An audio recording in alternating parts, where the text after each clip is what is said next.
life. And I think that's what I was talking about before we got cut off, was that, the other outcome for us is that you have your marketing going, you have your business running, but also it's in a position where it's running so well that you could be gone for 2 weeks, 3 weeks, 4 weeks, and your business is still going to run and you're still going to be profitable. That's something that a lot of times as we grow, we become a slave to the business, and that's not what we want for any of you guys. We want the business to run and work for you, so that's a lifestyle we want. And there's this almost a badge of honor as an entrepreneur. Oh, I work 100 hours a week, look at how successful I am. But that shouldn't be the badge of honor. The badge of honor should be, I'm working 10 hours a week or 20 hours a week, and look at how well my business is running, and look how profitable I'm doing. That really means you're running a business well. That really means that you're successful.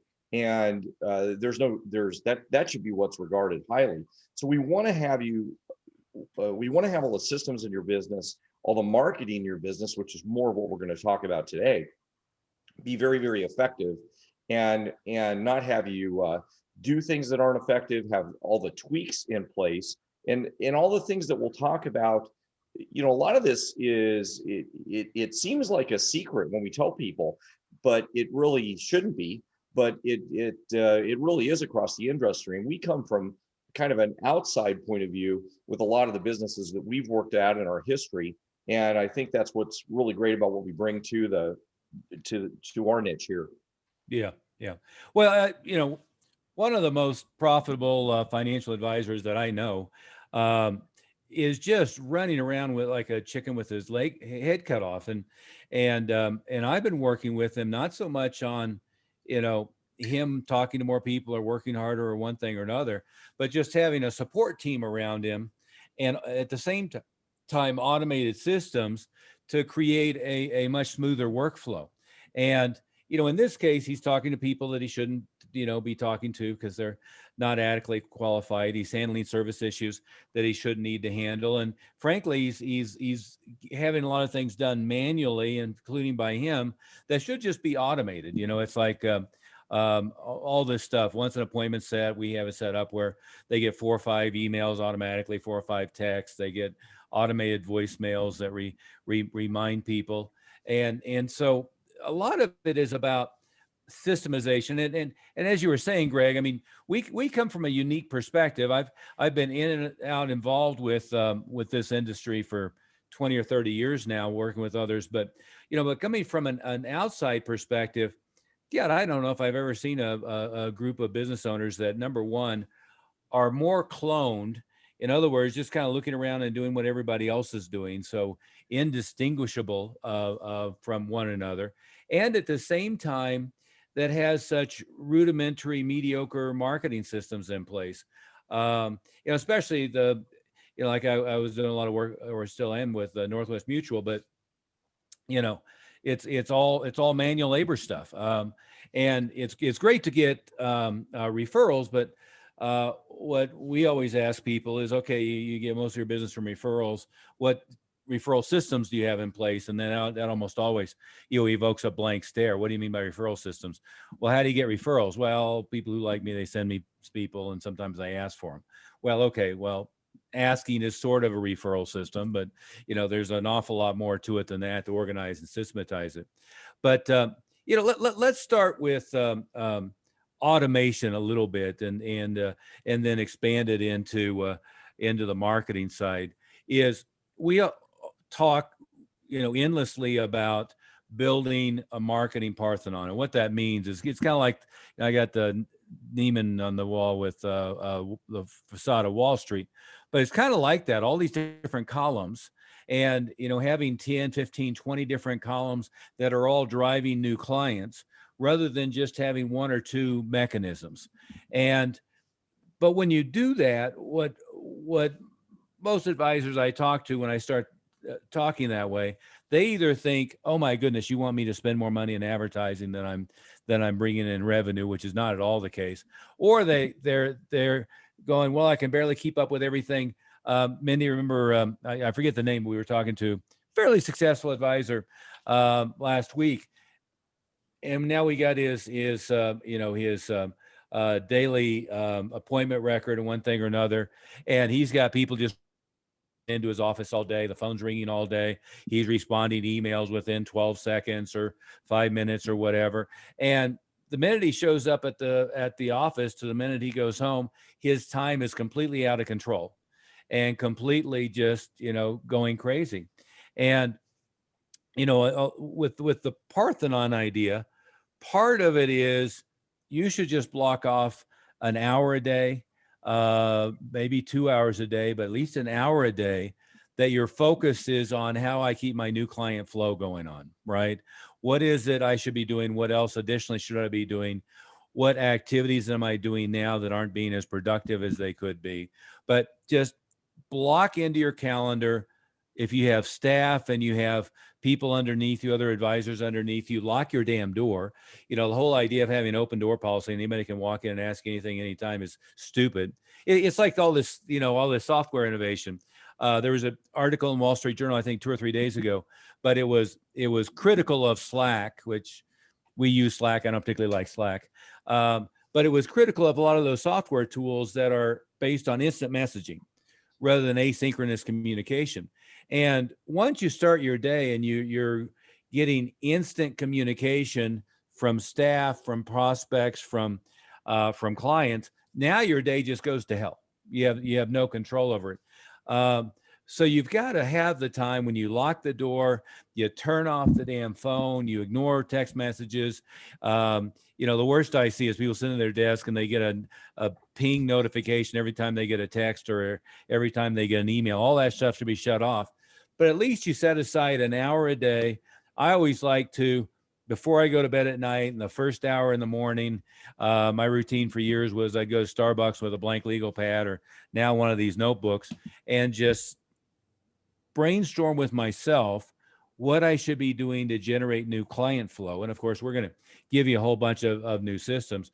But part of the system for getting your life under control and getting your practice under control is taking that hour at the beginning of the day where nobody can get hold of you, where you're not putting out fires, where you're not solving problems, where you don't have staff, you don't have clients, nobody else is communicating. And you're just looking at your business, you're looking at growing the practice, you're looking at what you can do, and just focusing every day. And frankly, for many advisors, if they would just do that and stop being busy being busy. Zig Ziglar used to say, confusing activity with accomplishment. So rather than confusing activity with accomplishment, just sit down, shut off the world, and focus on one thing at a time. And I think, Greg, Mindy, wouldn't you agree? And I didn't introduce us all with all of our technical problems, but I'm Stephen Oliver, and we have Mindi Godfrey, and we have Greg Moody. Better late than never here. But part of what any and every business person should do, certainly financial advisors should be, is they turn off all notifications on their phone. They turn off all notifications on their computer. They get in a mode of checking email maybe every other day or maybe at the end of the day. But they don't have it where it's interrupting them all day long. And they get clients and everybody into an asynchronous mode. In other words, people know you're going to check your messages in the afternoon. One of the books, and it's like half silly and half really good, was that I liked years ago, was that 4-Hour Work Week book by Tim Ferriss. But that was part of what he did, is he just trained his clients with autoresponders, one thing or another. Here's when I check these messages. Here's when I deal with them.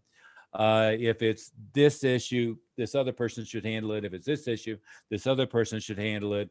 And if it needs to be handled by me, I deal with it at this time. And, by his writing in that book, it took a business that was taking over 100 hours a week of his time and turned it into a business taking maybe 20 hours a week of his time, just by getting that kind of stuff under control. But Yeah. go ahead. I was going to add, Stephen Covey says I think his quote of the tyranny of the urgent. Yeah. And I think that what we're talking about is everybody can hear this and go, yeah, that's a good idea. And then they turn around and leave the webinar here and go, oh yeah, but I really do have to check all these emails. Yeah, but I really do. And the answer really is no, you don't. No, you don't. The cost of not the cost of not responding to stimulus is usually, and really in all cases, really, really low. And so doing that is a good first step into this idea that I started talking about at the beginning, that when we were trying to get connected and everything, of It kept simplifying getting booted life. off. Yes. Right, of simplifying your life so that you can kind of get things in the right structure. And if you do that, what ends up happening is you're a lot more productive. And so this is one of the fundamental things that I think everybody here, just to anchor that in and spend a second more on it, that if everybody can get that idea, the ones of you or the few of you that will get that idea are going to be a lot more profitable, productive, and keep a little bit more sanity in your life. Yeah. Yeah. Well, and again, I mentioned the one client who's, I mean, he's got a great practice, 220 million assets under management right now. And he's got another 60 or 70 lined up, hopefully in the next 60 days. And, we've generated more new client flow for him in 1 month than he had in the previous 3 years. But what it showed was how hard he was working and really how poorly organized his staff was. And he has a small staff, but what really should have been happening is somebody else should have been calling to make appointments. So be appointment setter. Automated systems should be confirming appointments. That appointment setter can screen so that he's not talking to anybody who's not reasonably qualified to talk to himself. What I typically like to do is have a couple steps that people go through before they get to, the primary advisor who's going to be actually, closing the deal, signing whatever it is they're going to do, closing, putting together the plan. But creating staff so that the way I like to think about it, Drucker said, the purpose of any business is to create and keep a client. And what I see a lot of times is advisors build staff, but the staff end up in these little niches on technical stuff, and they don't have the perspective of, my point of being here is to help him or her create new client flow and to keep the ones that we have happy. And I would add to that is keep the ones we have happy, generate new referrals. In other words, generate client flow from the existing clients, and figure out ways to move the existing clients up the value chain. If your staff aren't constantly focused on that, if they're just focused on filling out paperwork, submitting life applications, submitting disability applications, going to Morningstar and looking up, comparing stuff and putting together, the financial plan, but without thinking about, how does this keep the client happy? How do I get a new client? How does this grow the value of the client? Then what you end up with is the primary advisor, the owner, ends up being the one that's working their tail off all the time, and everybody else is just doing what they're told when they're told to do it, and it's a horrible way to operate. Well, let's talk a little bit, Greg, about systemization and automation, and then go shift into how this all ties to marketing. One thing that we see, we were just having this conversation earlier with a company that we work with that does a great job on Facebook and LinkedIn marketing and so forth. But, within the niche, there's all these different companies that sell leads to advisors. And, some of them are probably good. An awful lot of them are pretty worthless. But what I've been seeing is one problem that happens is advisors don't recognize what has to happen in the chain is the minute somebody expresses interest, they have to be communicated with. And, it used to be, marketing 101 was, if you want to get somebody's attention, and whether it was TV advertising, newspaper, or, now online, they had to see you 7 times and, one thing or another. But in today's world, I mean, I don't know what it is. They're seeing 5,000 advertisements a day. They're getting 250 emails a day. They're just inundated. And if somebody is, on social media and they see an ad for you, or they go Google and they're looking for an advisor, we get those that come through our website all the time, or they're, being connected, touched on LinkedIn or whatever, or they're doing a Google search, or you're doing retargeting in Google, whatever it might be, is if you don't get to them like while they're looking at the website, while you're looking at the page, and get information in front of them, communicate with them immediately, and preferably get them on the phone, they don't remember you exist tomorrow. And the problem we see a lot of times is, let's say I buy a lead from a company. By the time you get the lead, it's 24 hours stale. And then it sits on your desk for a day or two before you start doing outbound phone calls, which, if you didn't know already, and you do, is, what happens nowadays is people don't answer their phone if they don't recognize the number. And now you're just chasing a dead lead because it's far enough away they don't even remember that they filled out a little form on a website, right? Is what we're always trying to do is preferably generate the lead ourselves. In other words, going directly into the medium and setting that. Not that we don't use providers. Greg, you do a lot of work with Google search, with search engine optimization, with SEO. We have a great company that does a lot of great work with Facebook and LinkedIn and so forth. But we want it to be where it's going into our systems, into our automated systems. And what we're doing with a new lead is, the minute the lead comes in, whoever's going to be responsible for doing an outbound call to them gets a text immediately with the name, the qualifying information, the phone number, in order for them to make an outbound call. At the same time, the prospect gets a text immediately from whoever is going to be making the outbound call, suggesting that they do an inbound call. At the same time, we're still using email. We do an automated sequential autoresponder email, automated sequential autoresponder text message, automatic sequential autoresponder postcards, or other kind of physical mailing. And then we're retargeting everywhere you look, in Facebook, Google, etc. But the most important part is the immediacy. Greg talked about that with like when people come into a website, what sloppy advisors do, what good ones do. Well, what we know from Google's data is that when you respond within 30 seconds, your appointment rates or your response rates for closing are 90% higher. So think about that for a second. If you respond within 30 seconds, what we speculate is while they're essentially still on your site. So they're still looking at your site, or they're looking at your ad or whatever you're running, whatever the media is online. If you respond within 30 seconds, then your appointment rates are 90% higher. So it drops off precipitously once you wait. So every few seconds, that makes a big difference. Now, that may seem in contrast or in conflict with what our advice was at the beginning, that you spend some time away from the office and turn everything off and control your notifications.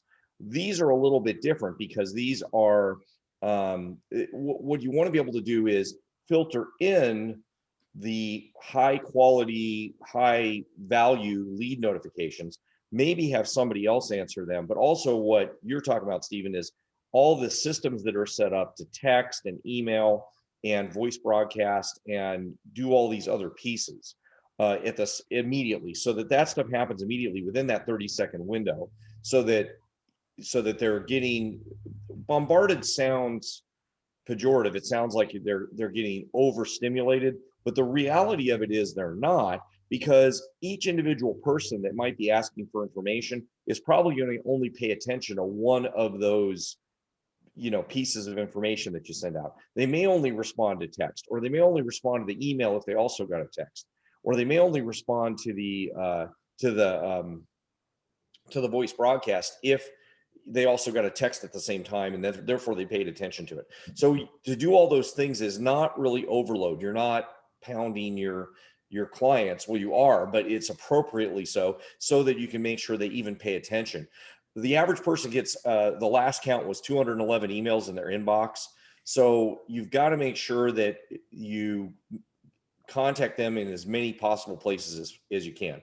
Now, what we see a lot of people do is they buy when we talk about automation, some people might be thinking on the call, well, yeah, I already have a system. There's a bunch of different CRM systems out there. And they go, yeah, I already have one of those. When a lead comes in, they get the email and it's already pre-done for me, so I don't have to think about it. Well, in every case that we've seen for every software system that's out there, they're all okay. They all do some of the things that we're talking about, but there's none of them that don't need other supplemental pieces added on. they're all usually pretty mediocre. And if you're relying on email for communication, both to your current clients and to your prospects, remember this: delivery rates of email are generally around 20%, even for people that know you. So think about that. When you send an email out, only 1 in 5 people are even seeing it in their inbox, let alone paying attention to it. So number one, it's really important to respond quickly and have all these automated systems. Number two, those automated systems need to be robust. They need to have lots and lots of media that respond immediately. That's the most important. That's your first line of attack. And then after that, the follow-up's really important as well. But that first line of attack is what's critical. Yeah. Well, Usually very inadequate response. Sorry, go ahead. No, I'm sorry. Without beating it to death, as you know, pre-pandemic, I was over email. Why even frickin' bother with email? During the pandemic, kids pretending to be at home doing remote school while they play video games, and parents working from home as opposed to in their office. Email readership did go up fairly dramatically during the pandemic, to tell you the truth. However, if you look at, the best indication is look at Slack and Basecamp, whatever Microsoft's version of it is, always slips my mind. Microsoft Teams. Look at all the different software implementation that's hot right now in corporate environments. All of them are designed to kill email because companies hate email and individuals hate email. And by the way, young people don't use email as a general rule. My daughter, who's in college, I don't know why I would ever email her. It would just sit there in her inbox, and when she checks once every 3 months or something like that. So you've got to realize, I was talking to an advisor, I think it was yesterday, and we mentioned direct mail, and he goes, "Oh my God, you still use snail mail?" It's like, well, wait a minute. Is the average person gets, I think it's 4 pieces of mail in their mailbox per day. And the person that you want, a qualified, business person, CEO, whatever it might be, are probably at 250 pieces of email per day in their email box. And that's if it gets delivered. And if it doesn't end up in Google spam folder or in the, whoever's spam folder, or end up in the promotional message folder. So they get 250 emails, none of which they're eager to read or enthusiastic about. In fact, they're already in a bad mood when they go check their email. It's like, the old movie, You've Got Mail, and they're, Tom Hanks and Meg Ryan are sitting there and waiting for the little mailbox to pop up. Well, that era is way long gone. That was AOL, right? They're waiting for the little AOL. Right. Well, nobody cares about checking their email. Frankly, in my case, my autoresponder has me pulling out my hair and says, screw it, I don't use email. Communicate by carrier pigeon. But is using just autoresponder email and broadcast email to try to warm up a list. It's fine because it's free, but it's inadequate. Certainly it's a waste of energy to have that be the only follow-up mechanism for a hot lead. And, if you are using somebody to buy leads from, well, okay, but let's make sure that it goes directly from their system electronically into your system. Let's make sure we can kick off automatically, automated follow-up systems. Let's make sure that you have somebody in your office who's designated to make outbound calls immediately. And I'm not talking about just 10 to 4, but pretty much anytime the lead comes in, short of 3 a.m. in the morning. But make sure that there's follow-up systems immediately, because frankly, if somebody hands you off, what they consider to be a good lead 4 days later, they're already dead in today's day and age. I used to think that there was a half-life of 72 hours, but now it's more like there's a half-life of 22 minutes. So, every 30 or 60 minutes it goes, they're half as likely to even remember that they were, filled out some form somewhere. Well, but hey, that's a good point. I just want to make one comment on that. We have a lot of people that we talk to that are buying leads or they're buying traffic. And a lot of times, as you said, these are really not very, they're very mediocre leads, and we would agree with them. But that being said, a lot of the marketing that we're going to suggest that you do will generate a lot of a flood of traffic and will be very high quality. But if you don't follow these processes that we are talking about, you'll come back and say, oh, these are bad leads, these are low quality leads. Well, no, the way that people are programmed today, because of the way that their stimulus and response mechanisms work, you do need to respond quicker than we would have had to 10 years ago even. So it does work differently in terms of the overall system that we're dealing with in the environment. So if you've been an investment advisor for 10 years and you're going, well, gee, I used to get really high quality leads. I'd call them back the next day and they'd respond. Well, guess what? The same quality of lead, if you don't respond the way we're talking about very quickly, exact same person, exact same quality of lead, it doesn't work the same way. You have to respond quicker. So it is different. So there's a couple of factors here that are really important. You're muted there. And again, not to repeat myself, but this is in general, if you look around what all the other financial advisors are doing from a standpoint of marketing, is they're mostly not doing much of anything. And so the worst role model that you in all likelihood have are friends and associates, and if you want to consider them competitors in your area, and looking at what they're doing. And it's why this industry has such a huge failure rate. I mean, look at newbies coming into the market. The 3-year failure rate, I don't have an exact number on it, but it's got to be in the 90% plus number. Because it's one step shy of being vacuum cleaner sales guy, where they give you the new vac and you go sell, your aunt, your uncle, your mom and your dad and your next door neighbor, and then you're done. So what really has to happen is build that Parthenon of marketing systems for somebody who has critical mass. And I always consider critical mass to be maybe around 100 clients. So somebody who has 100 or more clients, especially 200-300 clients, there's an awful lot of money, an awful lot of traffic buried in your client list, buried in the client relationship that, in almost all cases is never mined. Once you're at that critical mass stage, you can have 5, 6, 7 different referral systems. You can have periodic client appreciation parties. I have one client who did it as a wine taste, a wine tasting. Another one did a client appreciation at an art gallery where they invite their friends. You can have informational, educational meetings every month nowadays in a webinar format with Zoom or whatnot, that they're invited to attend and bring their friends as long as you get registrations. You can have a book, or even you could have a new book every quarter on a different topic. We're talking about, I had one on my desk, kind of maybe 70 pages, 50 pages, but on different topics where all of your clients, if you had 300 clients, every one of your clients gets 3 copies each. And basically it's a sales letter for them to communicate with you to help them with their 401k, help them with college planning, help them with whatever it might be as a second thing. Certainly one of the things you could do, one of my clients has got a kid working for him who goes through all of his clients' LinkedIn pages. He has a lot of business owners, CEOs, CFOs, that type, and hedge fund guys as well. But he has go through their LinkedIn and look at their primary connections. Then he gets a list before any meeting with them.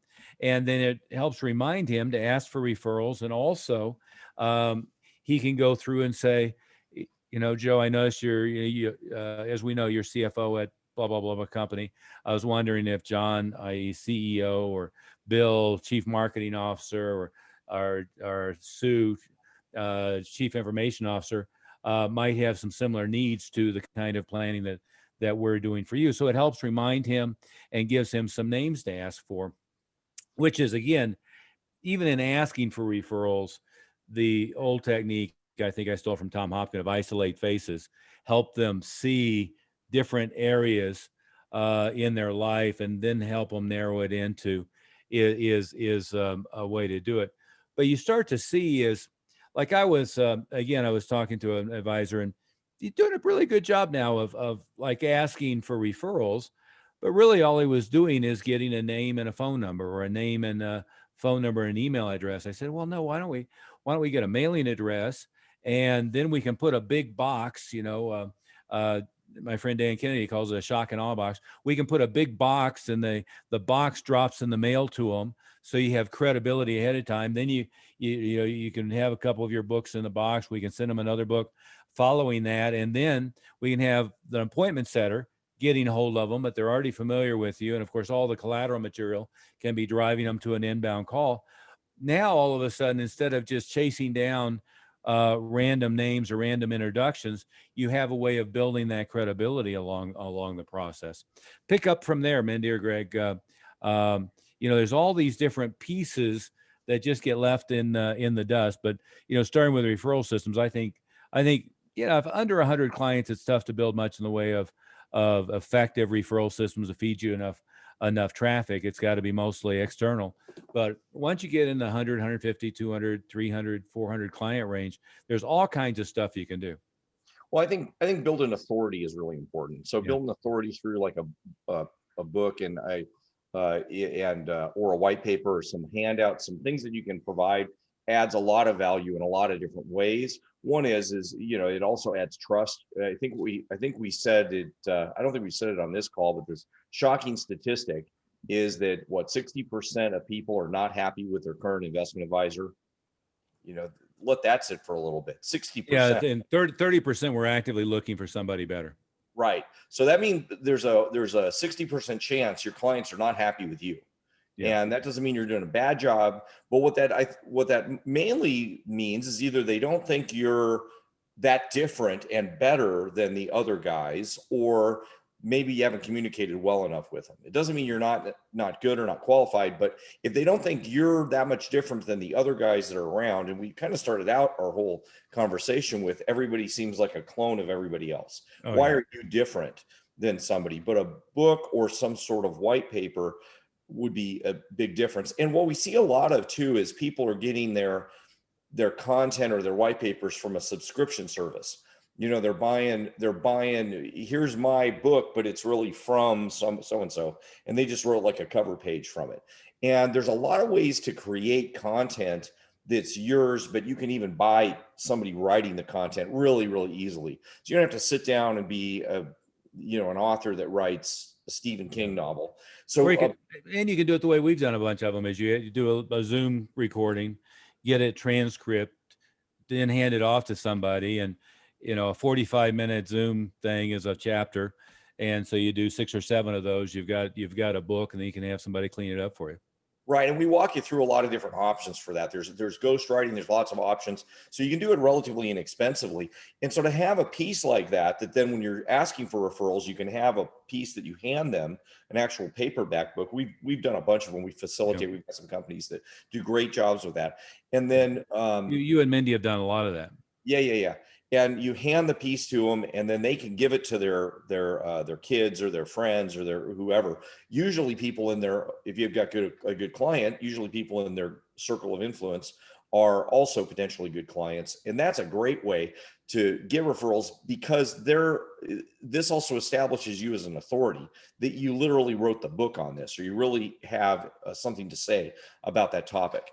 Some of our guys that specialize in doing work with advising chiropractors or advising people with high academic credentials with PhDs, and are also in the military or some kind of crossover niche like that. That's really important. We haven't really talked about niches yet either, but that also facilitates your referral process, some kind of authority piece, because you really need to make sure that you're an authority. You're supposed to be an advisor. Well, why should they pick you versus some other dude? Well, yeah, I was communicating with Dan Kennedy yesterday, actually, and he made a reference. I didn't know what the hell he was talking about. He said it's the theme song from Weeds. Have you two watched Weeds? I had never watched Weeds, and didn't know anything about it. So I went on YouTube and pulled up the theme song, and the theme song is absolutely brilliant. I don't know if Greg, are you familiar with it? Yes, pull it up. But basically, the theme song is about everybody goes to the same college, and they get their MDA, and they end up in little greenhouses, with the same kids and the same thing. And he was referring to it, as financial advisors is that's everybody. And somehow they think that, they draw a 3-mile radius around their office, and they're as geographically constrained as the Domino's pizza making pizza deliveries, which of course is just insane. Several things that we're always trying to do is, one, what makes you different? And I'm not talking about the alphabet soup behind your name, but what makes you different? What makes you memorable? What makes you, again, you use the word authority. What makes you an authority? Obviously, book content, all of that stuff is great ways to do it. But also, what makes you different is, if you look at at people who are memorable through the years, it's not that they're all clones of everybody else. It's that there's something unique about them.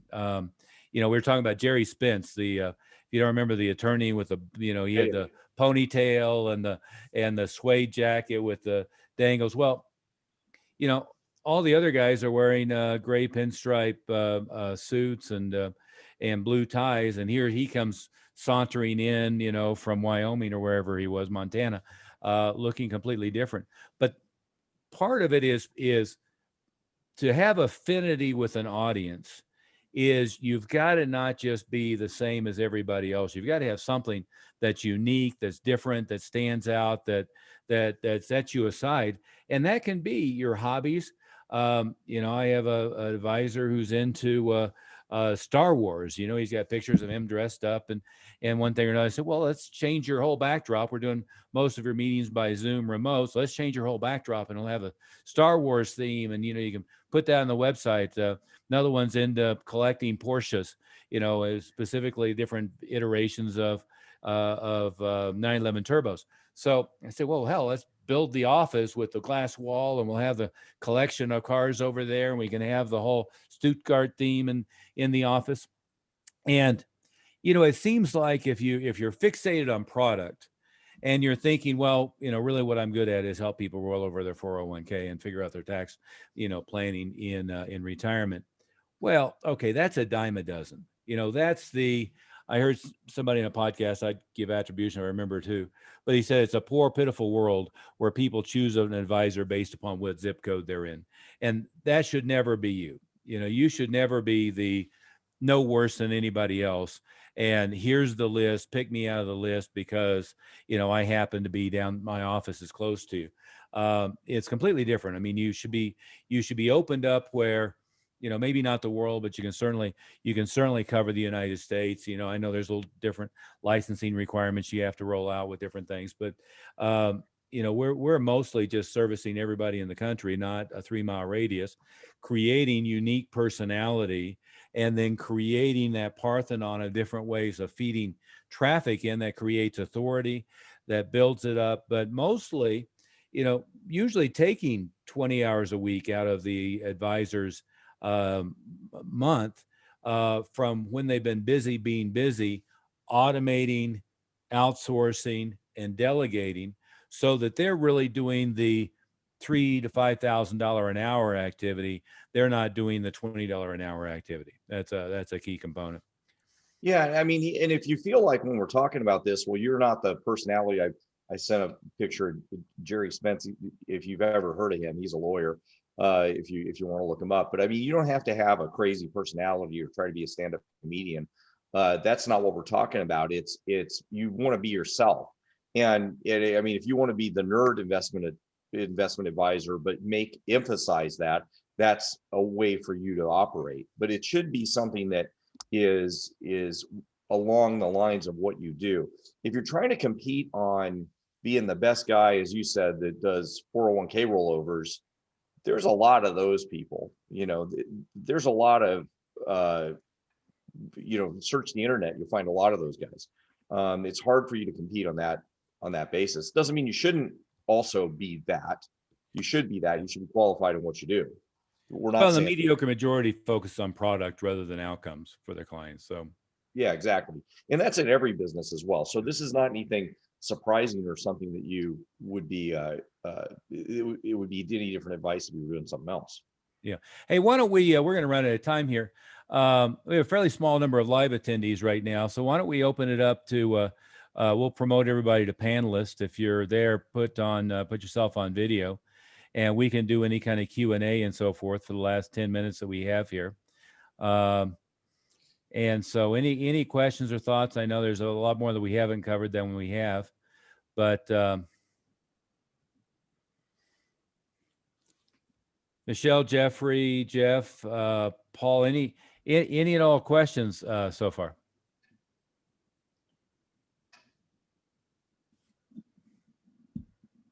There you go. Hey, not yet. I'm Paul Benson, but I appreciate the conversation. I love the analogy to Tim Ferriss's book, The 4-Hour Work Week. Yeah. So I have two businesses. I'm a general contractor, and then also I'm a financial advisor. I started that business last year, but my two markets I'm going after are, one is contractors, because most of them are not doing much to really build their wealth. Nothing. They make a lot of money, but they just blow it. Yeah. And the other is therapists, because I was also trained as a therapist. Oh, interesting. So I just want to just give you guys feedback. I'm enjoying the conversation, and that's kind of, and I know Greg, you and I are talking Thursday, I think. Good. Excellent. Excellent. Look forward to it. Well, the going after, let's pick either one of those, but the therapists are mostly licensed. Those are fairly easy lists to get. The general contractors are pretty easy to target. But you mentioned two things. I mean, being the expert to that niche and then being one of them really gives you a huge leg up, right? And on the general contractor, we were having this conversation with somebody else who was very reluctant, because he had come out of the background of being a general contractor and was very reluctant to go after the guys who were him. And I was saying exactly what you're saying is, oh no, I mean, you can, make the pictures of the projects you were proud of and give it the story. And in this case, he had built up his business and had sold it. So he had this great story to go with it, of building the business, selling it, investing the money, one thing or another. I said, you got to build on that. That's just great. And in all cases, I mean, we have a resource that we use called SRDS, Standard Rate and Data Service. But what it is it tells you what magazines are available in each niche, what mailing lists are available, one thing or another. And it's basically got every list that's available for sale in the US. And so you can go through and find email newsletters where you can advertise, direct mail lists that you can buy. You can find trade magazines that you can go in. And oftentimes, by the way, the trade magazines, you might find, and it might not be that many in either one of those niches. Sometimes you find a trade magazine where, they have 750,000 distribution. So buying, a half page ad in the trade magazine is prohibitive. But what you can do is you can buy a portion of their list and then use that for direct mail, use that for advertising, a custom audience in Facebook, custom, retargeting in Google. You can get the subscriber list and then use it for other purposes rather than just buying display ads. And it works really well that way as well. So I liked your idea of the Parthenon idea of marketing, the picture behind you. So if I was targeting therapists all across, because I can do work with people in Canada and United States. Yeah. Right. How would you build a Parthenon of emails and, snail mails to therapists? Right. And then how would I distinguish myself as the therapist's financial advisor or something like that? Yeah. Guys, I could speak on that a little bit, because I'm a licensed. You're one of them too. Yeah. I'm a licensed therapist. I do volunteer work, but I have my master's degree in counseling. So what I would also do is narrow down from that list. So, and this is probably good advice for everybody here too. And that would probably possibly apply to contractors as well, although you know more about that than me. But there's therapists that don't make much money, and there's therapists that make more money, and how to categorize them based on their licensure. If they're a licensed therapist that is a licensed associate therapist versus licensed, and it's different in every state, right?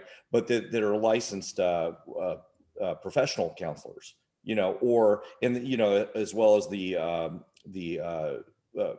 social workers, and the ones that are psychologists versus versus the ones that have a PhD versus a master's degree. And if you can kind of stratify which ones might be higher income levels, then you might know which ones to spend more money on. So we can certainly build a Parthenon out, but then also it may be worthwhile to, if there's different stratifications of their income, which, some of the guys that are counselors, for example, make $30,000 a year. Well, they may not have a lot of investable assets.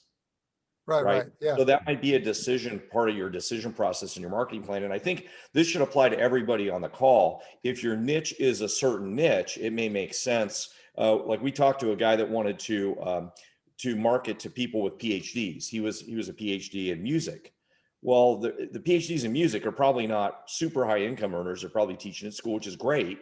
Nothing against them. And there may be certain groups of those music ones, but he kind of wanted to go after the entire PhD market. Well, okay. But if you narrow that to the certain groups of PhDs, I might want to spend more money on direct mail, more money on certain things with certain groups within that niche. And this person also had a military background. So military people that also were PhDs might be pretty high income earners, have more investable assets. So there's some things to think about within that before you build out the Parthenon for those groups. Yeah.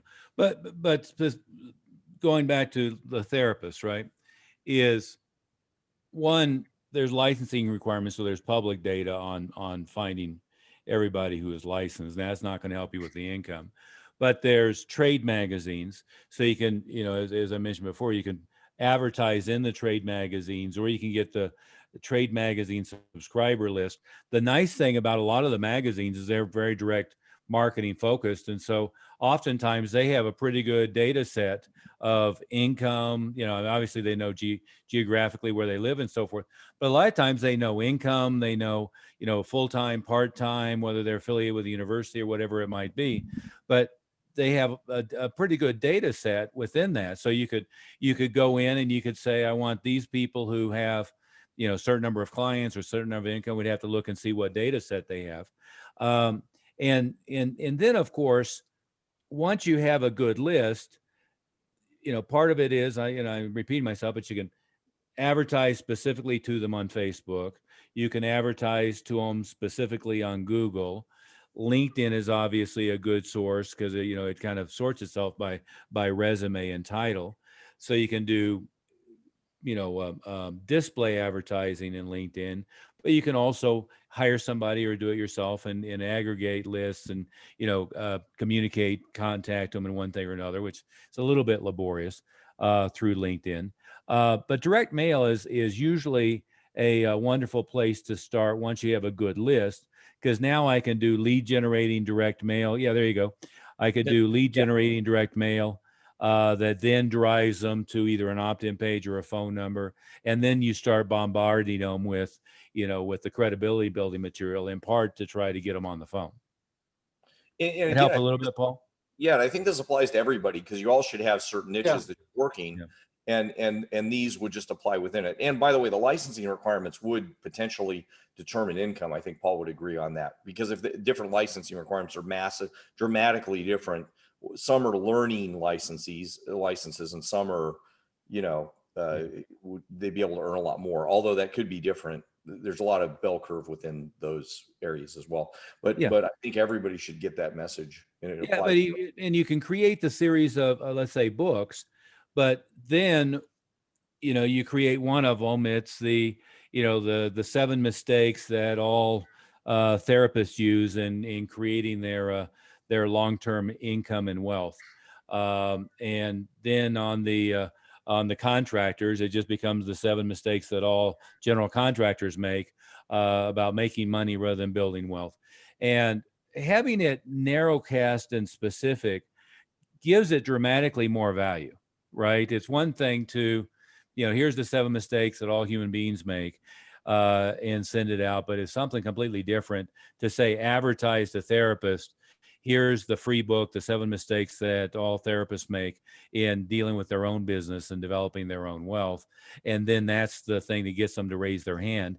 But you being the author of that gives you that authority and that credibility. And again, the content You know, I mean, it could be you have 5 different versions and the content is cut and paste and replace the word contractor with therapist generally, and it's the same content for all of them. You see what I'm saying? But narrow casting, it makes all the difference in the world. Yeah. Did that give you some ideas, Paul? Yeah, yeah, and I don't want to hog the space if Jeff or Jeffrey or Michelle want to chime in, so, Yeah. but yeah, Yeah, I could feel keep free to going, turn but I on your want to give cameras and someone jump in, else guys. space too.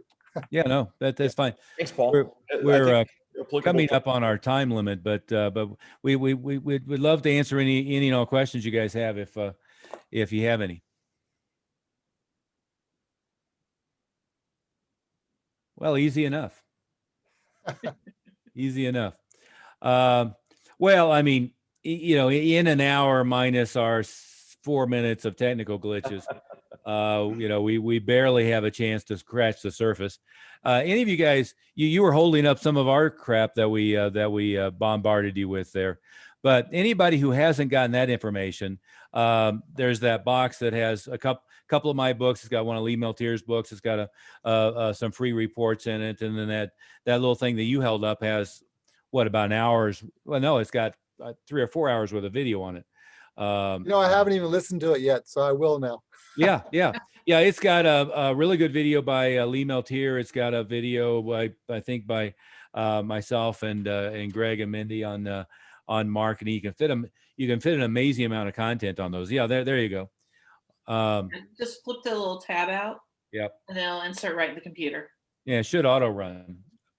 Yeah, what got me on this call is that I've been getting a lot of stuff from you guys, and then I saw my email Monday, financial advisors. I went, okay, that was it. That sold me. I'm getting on this webinar. And then Mindy called yesterday to confirm, you're going to show up, right?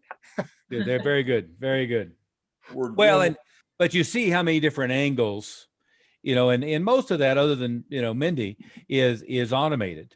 So Yeah. stuff just automatically goes out. It's not like we're sitting in an office somewhere stuffing boxes or putting together this stuff. So all that stuff can be automated fairly effectively. Because how many sub markets? Because obviously I know you do stuff with karate studios, obviously financial advisors. You probably have about 100 sub markets you're working with, right? No, actually, we predominantly are focused on martial arts schools and financial advisors, which strangely, you know, if you tell a financial advisor how similar they are to a karate school, they think you're crazy. If you were to tell a karate school how similar they are to a financial advisor, they'd tell you you're crazy. And I've got really good friends, one of whom does exactly what I do with lawyers, another one who does exactly what I do with chiropractors. And the difference between a chiropractic clinic and a martial arts school is like, it's just the deliverable is different. All the marketing is the same. All the sales methodology is the same. I will tell you though, I mean, of like any of the businesses I focused on, I mean, lawyers are pretty stupid when it comes to dealing with their business side of it. But the financial niches, I mean, people just are clueless on marketing. I mean, you know, most direct marketers know if the lifetime value of a client is $20,000, I might be able to spend more than, 3 emails to get one. And there's this, blinders on from a standpoint of being willing to spend money and have a marketing budget. I mean, if I spent $4,000 to get somebody who's going to, be worth $30,000, I'd be tickled to death. And most advisors are like, oh my God, yeah. But at the same time, they're telling their customers, oh yeah, this is going to be a great return on investment. You're going to get 7% a year. But the marketing, a lot of times it's, 700% return rather than 7% annually or something like that. So they have a hard time getting out of their own way, if that makes sense. So thank you, the 4 of you, for your time today. And Greg, I think we have a 2:15 appointment to continue the conversation. Yeah, fantastic. And with that, we'll call it a day. Michelle, Jeffrey, if you don't have a time yet, we'd love to follow up. Mindy, what's the number they should call? 303-808-8719. Anybody watching the recording, if you haven't gotten the whole box of free materials, just go to advisorwealthmastery.com and it's all going to be free. And Paul, look forward to talking to you soon as well. Thank you, guys. Okay, thank you.